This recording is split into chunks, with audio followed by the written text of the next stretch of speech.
Hey everyone, welcome back to the channel. Today, we're diving into a chilling tale from 1906. In the 1906 image, the group smiles in front of the house, but a figure waves behind the glass. This story uncovers a seemingly ordinary photo, hiding an eerie mystery that blurs the line between the real and the unexplained. Stick around as we explore the photo, the house, and the whispers from the past that leave you questioning what's really going on. If you're already into this kind of intriguing content, hit that like button to support the channel. It means the world. The year was 1906, and the air in rural Massachusetts hung heavy with the scent of pine and fresh earth after a spring rain. The town of Eldridge Hollow, nestled among rolling hills and forgotten woodlots, was the kind of place where life moved slow, like molasses on a winter morning. It was here, on a crisp Saturday afternoon in May, that a group of 5 friends gathered at the old Hawthorne house, a weathered Victorian farmhouse that stood like a sentinel on the edge of town. The house had been in the family of Elias Hawthorne for generations, passed down through whispers of prosperity and quiet decline. Elias, a lanky man in his early 30s with a mustache that curled at the ends like a question mark, had invited his closest companions for a weekend of respite from their city lives in Boston. There was Margaret, his sister, sharp-eyed and practical, always the one to organize the picnics and pack the extra blankets. Her laughter rang out clearest, cutting through the rustle of leaves. Then came Thomas, the jovial banker with a belly laugh that shook his spectacles, ever ready with a flask of homemade cider. Beside him stood Clara, Thomas's wife, her bonnet framing a face softened by years of quiet contentment, her hands deftly arranging wildflowers in a vase. Rounding out the group was young Samuel, Elias's cousin, barely 20, with the wide-eyed enthusiasm of someone who still believed the world held endless wonders. They were all city folk at heart, escaping the soot of Boston for the clean air and simple joys of the countryside. The day unfolded like so many before it. Lazy games of croquet on the overgrown lawn, stories swapped under the shade of an ancient oak, and a hearty lunch of cornbread and venison stew prepared by the local caretaker, old Mr. Wilkins, who lived in a shack nearby and tended the property when the Hawthornes were away. As the sun dipped toward the horizon, casting long shadows across the faded white clapboard siding of the house, Elias pulled out his newfangled camera, a bulky Kodak Brownie that he'd splurged on during a trip to New York. "Come on, everyone," he called, his voice carrying over the chatter. "Let's capture this moment before the light fades. Smile for posterity." They gathered in front of the grand front porch, the house looming behind them like a benevolent giant. The porch wrapped around the structure, its railings chipped from years of neglect, and the tall windows stared out like unblinking eyes. Margaret adjusted her skirt. Thomas struck a pose with his hand on his hip. Clara linked arms with Samuel, and Elias fumbled with the tripod. No one noticed the emptiness inside. The house was supposed to be vacant, locked up tight since the last Hawthorne relative had passed years ago. Elias pressed the shutter, the click echoing faintly, and they all burst into applause, toasting with tin cups of cider to their perfect weekend. The photograph developed later that evening in the dim light of the parlor, using Elias's portable darkroom kit. They crowded around as the image emerged on the paper, grainy but clear enough to see their joyful faces.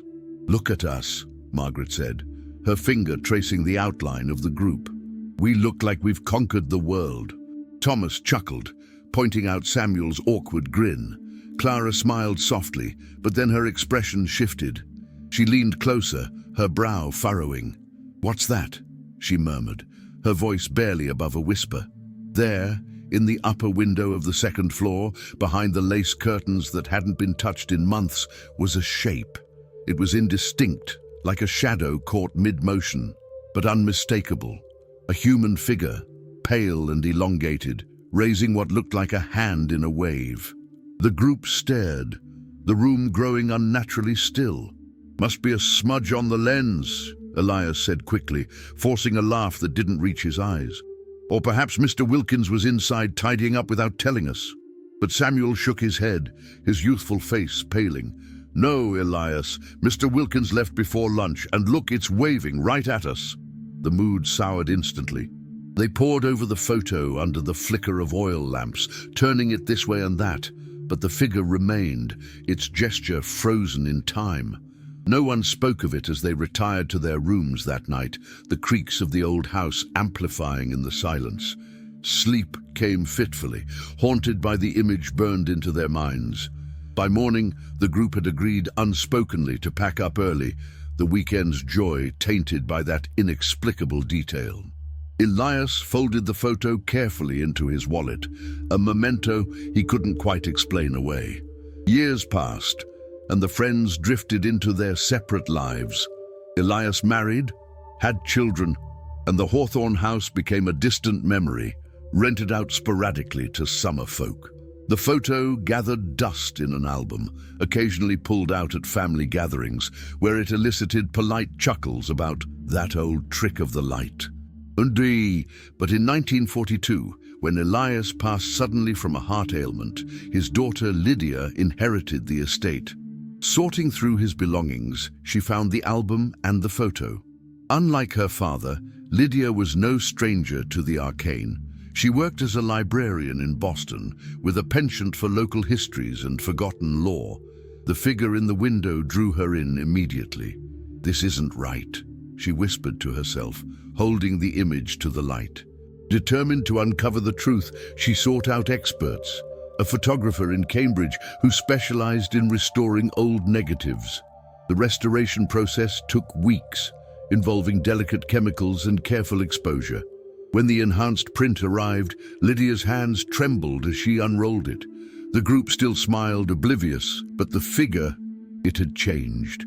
In the original, the hand was raised in a simple wave, palm open. Now in the restored version, the fingers were curled slightly, as if beckoning, drawing the viewer closer. And the face, oh, the face was clearer, a vague outline of features, eyes dark hollows, staring directly at the camera. Lydia's heart raced. She compared it side by side with the original negative, which she'd had copied. The anomaly persisted across versions, but each reveal seemed to alter subtly, as if the image itself was evolving, whispering secrets only it knew. Word spread quietly among local historians. Lydia shared scans with a small circle of researchers, including Professor Harlan Graves, a folklorist from Harvard who documented New England's peculiar past. "It's not a double exposure," he confirmed after examining the plates. "The emulsion shows no overlap. Whatever it is, it was there when the shutter clicked." Intrigued, they delved into the Hawthorne house's history, starting with town records from the 1800s. The property had been built in 1842 by Elias's great-grandfather, Jeremiah Hawthorne, a prosperous mill owner. But beneath the ledgers of lumber and grain, darker entries emerged, reports of unexplained illnesses among workers, a servant girl who vanished in 1857 without a trace, and whispers of unwelcome guests who overstayed their visit. As Lydia pieced together the fragments, the photo's mystery gnawed at her. She visited the house herself one autumn afternoon, the leaves crunching underfoot like brittle bones. The place felt heavier now, the windows like voids pulling at her gaze. Standing where her father had once stood, she imagined the group laughing, unaware of the watcher within. Snapping her own photo with a modern camera, she half expected to see something in the digital display. Nothing appeared, but the unease lingered, a chill that seeped into her bones. Back in Boston, the researchers gathered for a late-night discussion in Lydia's cramped apartment, the photo projected on the wall like a spectral guest. "It's as if it's trying to communicate," Samuel's now elderly widow, who'd inherited stories from her late husband, offered hesitantly. In the first print, a wave, greeting. In the restored one, a beckon, invitation. What if the next version shows something more insistent? Professor Graves nodded slowly, his pipe smoke curling like question marks. They debated endlessly. Optical illusion from the era's primitive film. A prank by a hidden observer? Or something tied to the house's buried past? The chapter of discovery only deepened the enigma. Lydia kept the photo locked away, but sleep evaded her, dreams filled with waves from shadowed windows. The figure wasn't leaving. It was waiting, its message incomplete, urging them to look closer. If you're enjoying the video so far, drop a like and subscribe. It really helps the channel grow.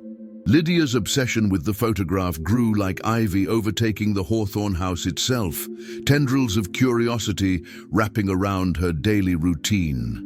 By 1943, with the world at war and rationing tightening its grip on Boston, she found solace in the puzzle, a distraction from newsreels of distant battles. The restored image hung framed on her wall, a constant companion that seemed to shift in the corner of her eye. Fingers more extended one day, the shadowy face tilted as if listening. She confided in no one at first, fearing they'd dismiss it as grief-stricken fancy. But Professor Graves became her reluctant ally, his academic skepticism cracking under the weight of evidence. They returned to Eldridge Hollow together, the town little changed since 1906, its main street lined with clapboard shops and a single diner where locals swapped gossip over coffee.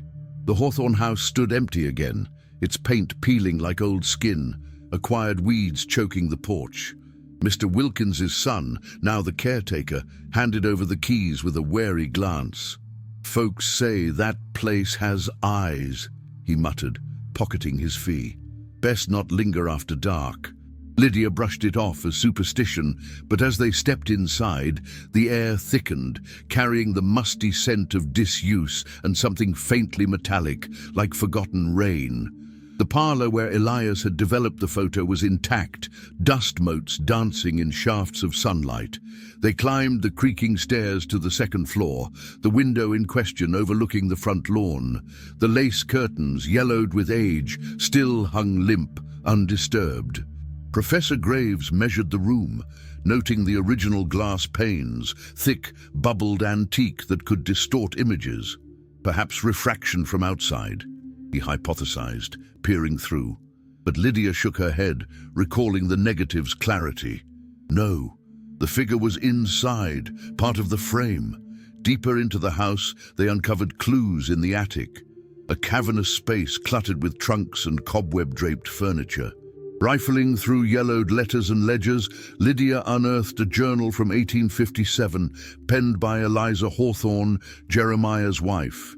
The entries began innocently, accounts of harvests and social calls, but turned frantic by summer's end. "The visitor came unannounced," one page read, ink blotched as if by hurried hands. Tall and silent, he lingered at the window, watching the children play. "We asked him to leave, but he smiled and waved, promising to stay." No name was given, only vague descriptions. Pale skin, dark attire, eyes that held too much knowing. Eliza wrote of unease rippling through the household. Servants quit without notice, claiming glimpses of the man in mirrors or at the edge of vision. One entry chilled Lydia. "He beckons from the glass now, even when the house is empty.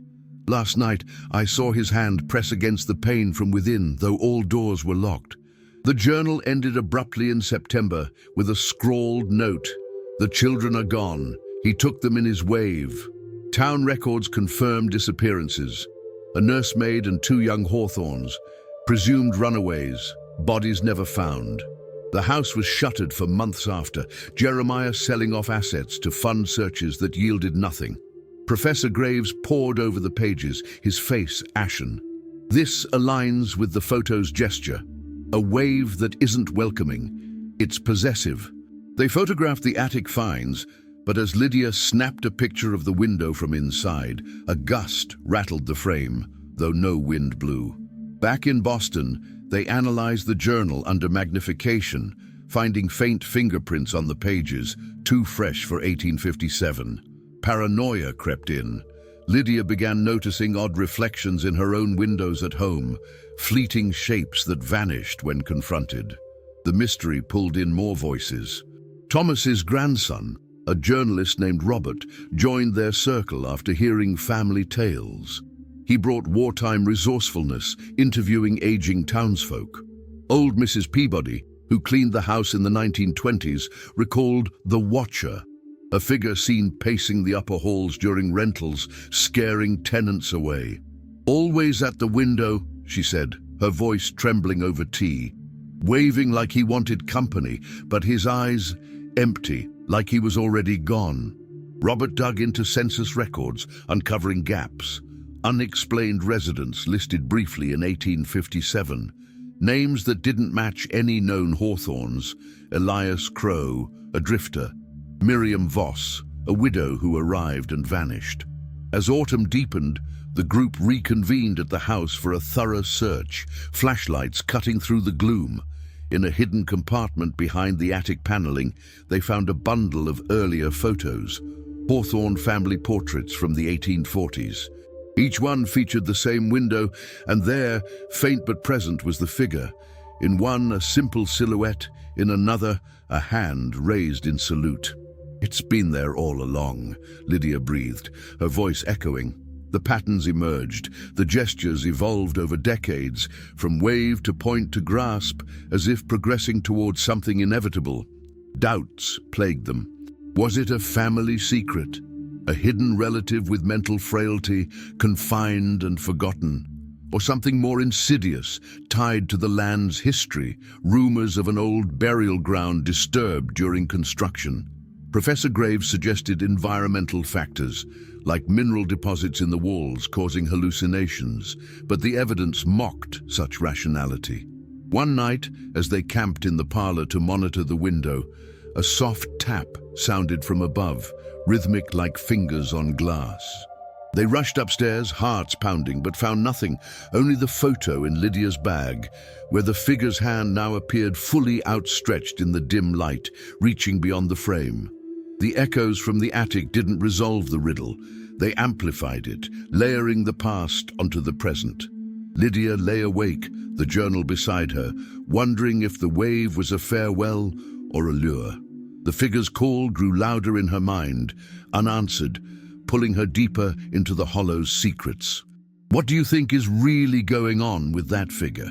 Leave a comment below with your thoughts on the story so far. I love hearing your theories. By 1944, the war's shadow lengthened over Eldridge Hollow, but for Lydia and her band of investigators, the true darkness lay within the Hawthorne house. The attic discoveries had ignited a fervor, transforming their quest from curiosity to compulsion. Robert, the journalist, published a subdued article in a local gazette, cloaked as historical interest to avoid sensationalism, but it drew responses. Letters from descendants of former residents, each adding threads to the tapestry of unease. One envelope contained a tintype from 1872, showing a similar group pose outside the house, the window figure now with fingers splayed against the glass, as if straining to touch the subjects. Lydia's apartment became a war room, walls papered with timelines and photocopies. Professor Graves, ever the skeptic, cross-referenced with meteorological logs, proposing fog or heat mirages, but the indoor origin debunked that. "It's behavioral," he conceded one rainy evening as thunder rumbled like distant artillery. The figure adapts, responds to observation, like it's alive in the emulsion. Samuel's widow, now frail but sharp, shared a family heirloom, a locket with a miniature of the 1906 photo, where the wave appeared almost pleading, hand cupped as if to whisper. They returned to the house in winter, snow blanketing the hills like a shroud. The caretaker's warnings echoed as they entered, the cold seeping through cracks, amplifying every groan of settling beams. In the basement, a forgotten root cellar yielded more, crates of undeveloped plates from Jeremiah's era, experiments with early photography. Developing them in a makeshift darkroom, the group watched in hushed awe as images emerged, not landscapes, but interiors. One showed the upper bedroom empty save for the window, where the figure stood full-bodied, attire from the 1850s, face obscured but posture inviting. The gesture, a tilt of the head, as if listening to unheard voices. Town archives revealed the hollow's underbelly. Eldridge, named for a 17th century settler, harbored tales of isolation, wanderers drawn to the hills, never leaving. In 1835, before the house, a preacher named Amos Crow arrived, preaching redemption through solitude. Records noted his flock dwindling, members called away to the Hawthorne land after Jeremiah bought it. Crow vanished in 1840, but his influence lingered. Eliza's journal mentioned a follower, matching the description. Robert uncovered a pattern. Disappearances peaked around full moons, witnesses describing a man at windows, waving kin inside for eternal rest. Interviews deepened the chill. A retired sheriff, his hands gnarled from years on the beat, recounted a 1910 call-out. Renters fleeing the house, claiming the figure knocked from within, its silhouette growing insistent. Waved like it knew 'em, he said, eyes distant. Found nothing, but the air felt wrong, thick like breathing secrets. Lydia felt it too, during solitary vigils at the window. Staring out, she'd catch peripheral movement, a handprint fogging the glass from the other side, vanishing when she blinked. The group's resolve frayed.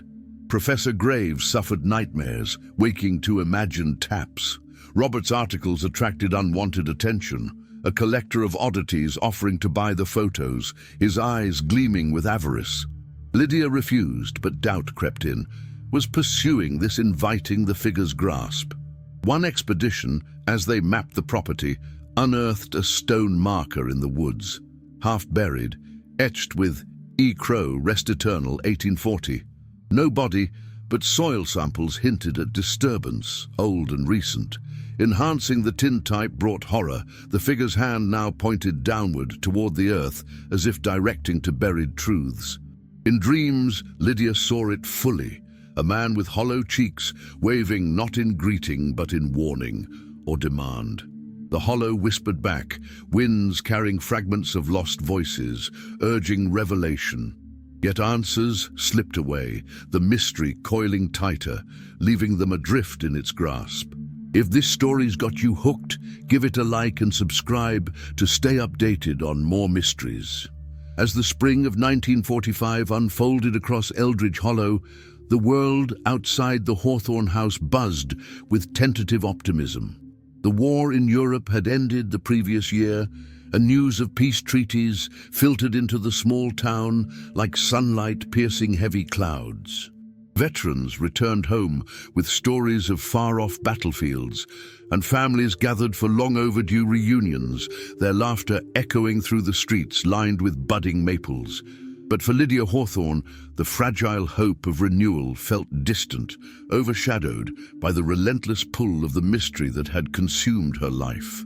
The figure in the window, once a mere curiosity, had become an inescapable presence, its evolving gestures haunting her every waking moment and invading her dreams with increasing insistence.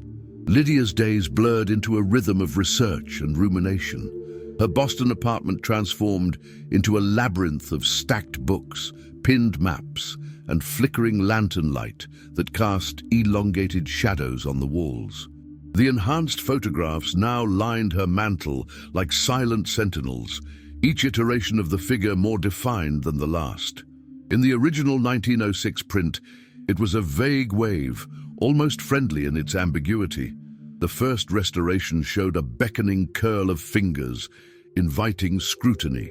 But the latest, developed just weeks ago in a professional lab in Cambridge, revealed something far more intimate and disturbing.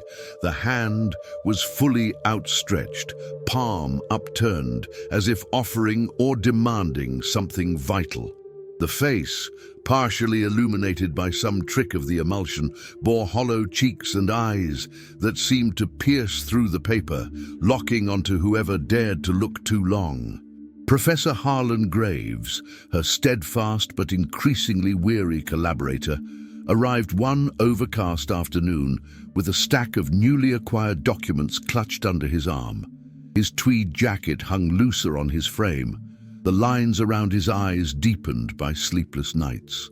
"I've been digging into the family lineage," he said, spreading the papers across her cluttered table. The air smelled of aged ink and strong coffee, the only sustenance keeping them going. Among the brittle certificates and faded ledgers was a revelation that tied the threads together in a way none of them had anticipated. Elias Crowe was no mere drifter or uninvited guest.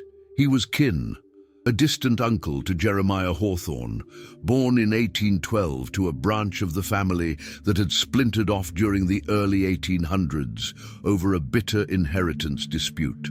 Records from a nearby asylum in Salem noted his commitment in 1848 for acute melancholy and visions of confinement, where he ranted about being trapped between pains and waving to the living from the other side. Released after a year due to Jeremiah's intervention, ostensibly out of familial duty, Crowe had taken up residence at the Hawthorne house, tending the gardens and assisting with the mill accounts. But his behavior grew erratic. Townsfolk's oral histories, collected by Robert the journalist over months of patient interviews, painted a picture of a man who rarely left the property, often seen silhouetted against the upper windows, his arms moving in slow, deliberate motions. He'd wave at passers-by, one elderly farmer recalled during a session in the town diner, his voice dropping as if the walls had ears. Not like a hello, mind you. More like he was trying to pull him in, show him something hidden. And the disappearances in 1857 aligned perfectly with Crowe's presence. The nursemaid and the two children vanished on a foggy evening when witnesses swore they saw him at the window, gesturing emphatically toward the woods behind the house. Lydia traced her finger along a yellowed marriage certificate, her pulse quickening. Crowe's sister, Miriam Voss, had married into a neighboring family, but returned to the house frequently, her letters, unearthed from a trunk in the attic, pleading with Eliza Hawthorne for intervention. Elias speaks to the glass now. One missive from 1856 read, the handwriting shaky and ink-smeared. He claims it holds him, that every reflection is a door he can't fully cross. The waves are his way of reaching out, but they draw others in instead. Miriam herself disappeared shortly after, her absence chalked up to illness, though no grave marked her passing. The pattern was clear. Crowe, believing the house's antique windows acted as portals for his fractured mind, had orchestrated a series of invitations that ended in tragedy, convincing the vulnerable to join him in his delusion. Yet the photographs defied simple explanation. Lydia and Graves pored over the attic Bible she'd found months earlier, its margins filled with Crowe's frantic scrawlings. Verses from Ecclesiastes about time and seasons were underlined, alongside cryptic notes. The window holds the covenant, a gesture eternal, binding watcher to watched. Crowe had experimented with early photographic processes, using the house as his darkroom, convinced that silver nitrate could capture not just light, but essences, souls lingering in the ether of his imagination. The 1906 image, taken decades after his presumed death in 1862, a quiet burial on the property unmarked, suggested his influence persisted, imprinted on the very fabric of the exposures. To test this, they organized a return to the house under the cover of a mild May evening. Robert joined them, his notebook at the ready, along with a young photographer from Boston named Evelyn, who specialized in infrared imaging, a cutting-edge technique borrowed from wartime reconnaissance. The group arrived as dusk settled, the hollow alive with the chirp of crickets and the distant low of cattle. The Hawthorne house loomed darker than ever, its windows reflecting the fading sky like black mirrors. They set up in the upper bedroom, the very one overlooking the lawn where Elias's group had posed. Evelyn positioned her camera, its lens pointed outward, while Lydia stationed herself at the window, recreating the 1906 stance with a modern timer. As the shutter clicked, a hush fell over the room. Nothing appeared in the initial digital preview, but when they developed the traditional plates Evelyn had prepared as a backup, the results chilled them. There, faint but undeniable, was the figure, now not just waving, but with fingers splayed wide against the glass from inside, as if pressing to break through. The face was clearer still. Crow's, gaunt and intense, mouth open in what could be a silent call. "It's responding," Evelyn whispered, her professional composure cracking. "To us, to the act of photographing." The night deepened into unease.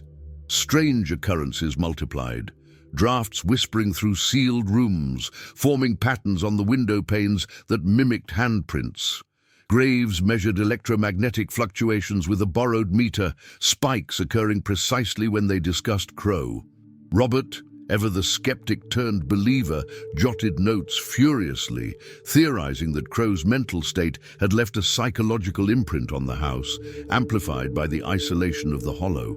"It's not supernatural," he insisted, though his voice wavered, "just human frailty echoing through time. Delusions made manifest in light and shadow." But Lydia felt the weight of it differently, a personal tether as a descendant.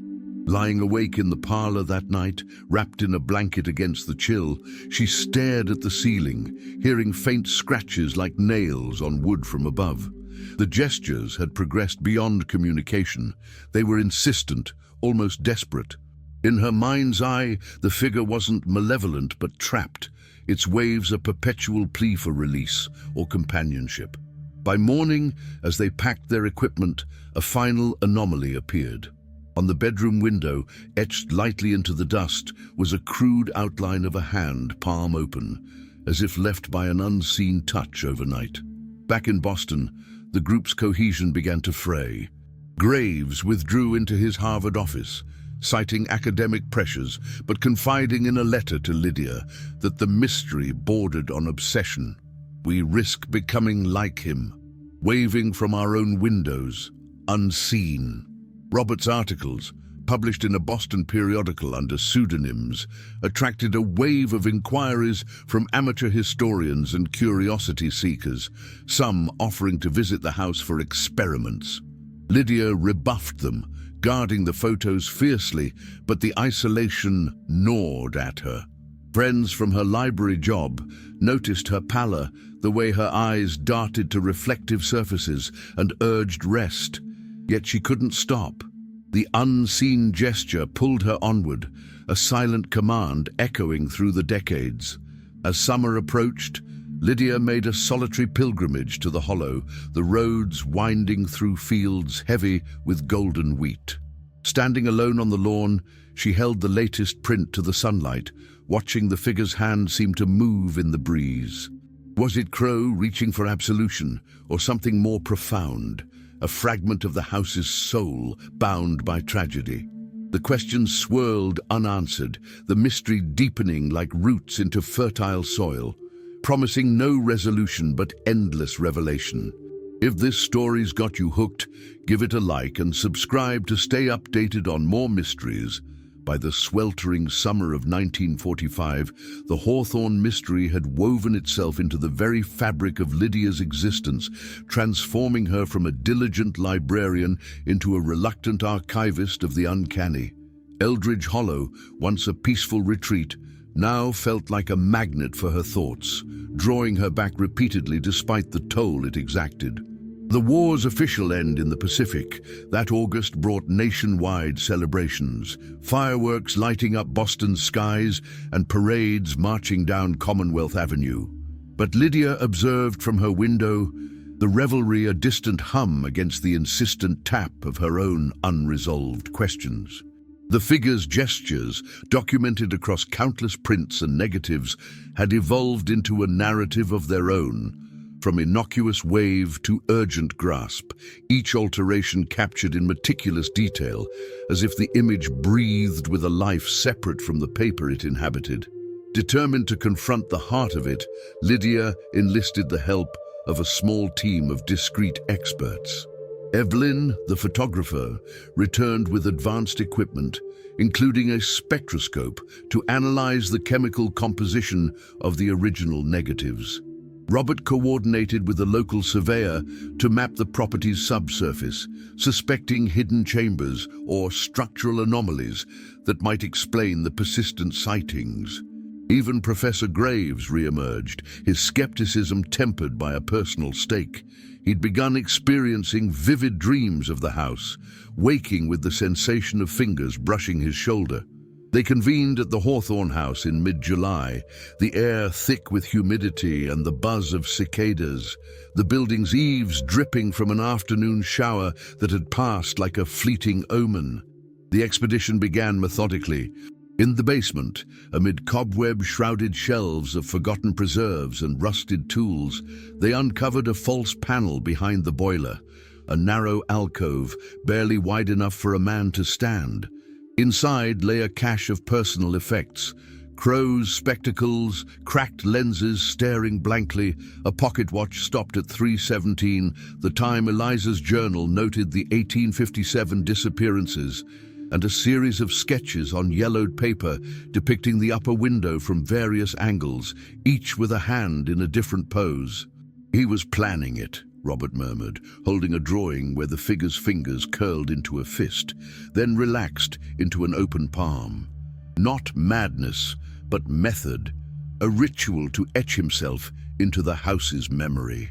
Evelyn's analysis of the negatives yielded anomalies. Traces of an unusual silver compound, not standard for 1906 film, suggesting tampering or an experimental formula Crow might have used decades earlier. "It's like the emulsion was sensitized to respond to light over time," she explained, her voice echoing in the dim space. "Each exposure builds on the last, altering the image subtly." Upstairs, the surveyor used ground-penetrating radar, revealing voids beneath the foundation, possible old wells or unmarked graves from the property's settler days. One reading spiked near the stone marker they'd found in the woods. E. Crow, rest eternal, 1840, now confirmed as a decoy. Crow's actual interment was likely under the house itself, disturbed perhaps by later construction. As evening fell, the group gathered in the parlor for a vigil, lanterns casting warm pools of light that danced with the shadows. They passed around the sketches and photos, debating interpretations late into the night. "Crow wasn't supernatural," Graves posited, rubbing his temples. "He was a product of his era: isolation, untreated illness, the hollow's claustrophobic pull. The waves were his cry for connection, immortalized accidentally through photography's alchemy." But Lydia countered, her voice steadied despite the fatigue etching her features. "Then why does it change? Why does it feel like it's watching us now?" To demonstrate, she held the latest print under the lantern, and in the shifting light, the figure's hand appeared to extend further, fingers elongating toward the edge of the frame. The atmosphere grew charged, the house responding with its own subtle symphony. Floorboards creaking under no weight, windows rattling softly as if breathed upon from within. Robert, jotting notes by candlelight, shared a final lead from his interviews, a descendant of Miriam Voss, who claimed the sister had left a coded diary, smuggled out before her vanishing. Deciphered over weeks, it revealed Crow's belief in reflective binding, the idea that staring too long into glass could tether souls, with gestures serving as keys to unlock or seal the connection. "He waved to draw them in," the diary concluded. "But now the house waves back, eternal and unyielding." And that is, a breakthrough came at dawn, as mist rolled in from the hills. Exploring the attic once more, Lydia discovered a loose floorboard concealing a small vial of photographic solution, labeled in Crow's hand, "Essence Capture for the Bound." Testing it revealed properties that could indeed cause latent images to develop unpredictably over time, explaining the evolving gestures. Yet this scientific foothold only heightened the enigma. If Crow had engineered the anomaly, why did it persist beyond his death, appearing in photos taken long after? The radar confirmed a shallow grave under the upper bedroom, bones fragmented but identifiable by a ring matching family descriptions. Exhuming required permits they didn't have. But the discovery implied Crow hadn't left peacefully, perhaps dying in seclusion, his final moments pressed against the window, imprinting his desperation. The toll mounted. Evelyn quit after the vigil, citing overwhelming dread. Graves suffered a minor collapse, hospitalized for exhaustion.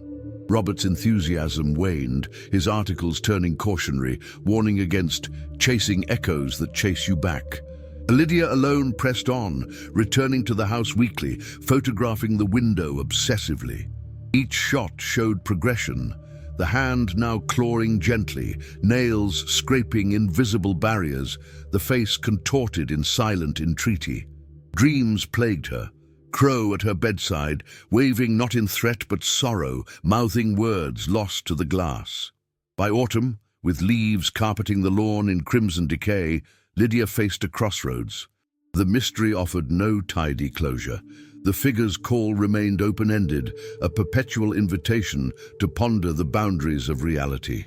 Was it Crow's lingering psyche, a chemical quirk amplified by coincidence, or the house itself, absorbing human frailty into its timbers? She archived the materials in a locked case, vowing to preserve the story without exploitation. Yet on quiet nights, gazing at reflections, she wondered if the wave had truly ended, or if it now emanated from within her, an eternal echo of the unseen. The Hawthorne house stood silent once more, its windows dark but watchful, the gesture unresolved, whispering possibilities into the hollow's endless night.